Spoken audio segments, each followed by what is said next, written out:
اطلب العلم أخي فهو درب به نور به ترقى به تحيا عالما حرا فخور اطلب العلم أخي فهو درب به نور به ترقى. أعوذ بالله من الشيطان الرجيم بسم الله الرحمن الرحيم والصلاة والسلام على أشرف المرسلين سيدنا وحبيبنا محمد وعلى آله وصحبه أجمعين أما بعد السلام عليكم ورحمة الله. Alors aujourd'hui nous allons parler de la prière du witr. La prière du witr est une sunna qui est fortement recommandée pour la majorité des fuqaha, c'est-à-dire c'est une sunna qui est mu'akkada. Et la sunna mu'akkada, c'est quelque chose qui est très proche de l'obligatoire, c'est-à-dire qu'on ne l'abandonne pas de la sorte.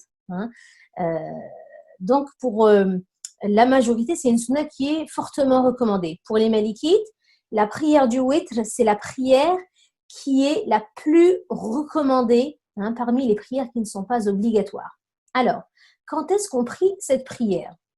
Son temps légal, il commence après la prière du Isha jusqu'au lever du soleil. C'est-à-dire qu'on va prier le witr entre la prière de l'Isha et celle du Fajr.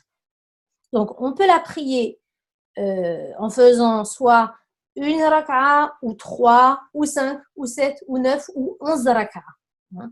Et on peut aussi les prier soit en continu avec un seul salam à la fin, un salam final, ou bien les séparer en faisant 2 raka'a et ensuite le salam, puis 2 raka'a, ensuite le salam, puis 2 raka'a, ensuite le salam, etc. Jusqu'à ensuite faire une raka'a toute seule, accompagnée d'un salam, donc l'impair.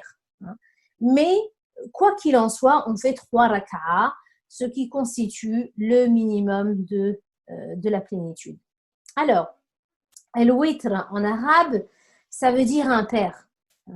Donc, en fait, le nom qu'on va lui donner, il va dépendre du lexique des écoles. C'est-à-dire que tout le monde ne l'appelle pas de la même façon. C'est juste une histoire de nom, si vous voulez. Pour les malikites, par exemple, il y a ce qu'on appelle al-shaf'a et al-witr. Donc, al-shaf'a, c'est le pair. Et al-witr, c'est l'impair. Pour d'autres écoles, eh bien, quand on dit al-witr, ça englobe tout. D'accord? Donc, en fait, quand on dit shaf'a et al-witr, c'est 3 raka'a. Pour d'autres écoles, ils vont dire que le witr, c'est les 3 raka'a. Donc, les 2 raka'a plus 1. Donc, ils n'utilisent pas le mot shaf'a, alors que pour les malikites, shaf'a, c'est les 2, par exemple, les pairs, et al-witr, c'est 1 raka'a. Par exemple, les hanafites, les hanafites, ils font shaf'a al-witr, ils font 3 raka'a d'affilée. Première raka'a, deuxième raka'a, troisième raka'a, et c'est seulement à la dernière qu'ils vont faire le salam. Par contre, il est répréhensible de faire ainsi chez les malikites. Pour eux, il faut faire 2 raka'a, puis le salam, et ensuite une raka'a. Et pour la majorité aussi, c'est comme ça qu'il faut faire. Il est aussi répréhensible pour eux de séparer shaf'a du witr. Si par exemple, je fais maintenant shaf'a et le witr plus tard, eh bien pour eux, les malikites, ils disent que non, qu'il faut le faire en même temps. Maintenant, on peut se poser la question, est-ce qu'on peut prier après avoir fait la prière du witr? Alors, généralement, on fait en sorte que notre dernière prière de la nuit soit al-witr, comme il a été rapporté par Al-Bukhari et Muslim. Mais si jamais il s'avère qu'on a prié par exemple à la mosquée, ils ont fait shaf'a al-witr, on a prié avec eux, et qu'on veut rentrer chez nous et ensuite prier, là dans ce cas-là, il n'y a pas de problème, rien ne nous empêche de prier. Et surtout, une chose importante, c'est qu'il ne nous est pas demandé de refaire le witr. Certains disent que il faut, comme c'est la clôture des prières, eh bien, il faut le refaire le witr pour réouvrir, si vous voulez, les prières. Ça n'existe pas. D'ailleurs, un Nabi sallallahu alayhi wa sallam disait dans un hadith, la witrani fi layla.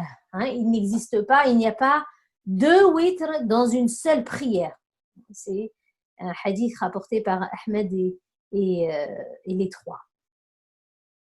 Maintenant, est-ce qu'on peut prier le witr en commun? Vous savez que quand on est en plein mois de Ramadan, après la prière de Tarawih, on prie Shaf' al-Witr en commun. Donc, il est recommandé de le prier en commun pendant Ramadan en conséquence de la recommandation d'accomplir Tarawih en commun. Et il est aussi permis de l'accomplir en commun en dehors de Ramadan. Maintenant, dernière question. Comment rattraper le witr?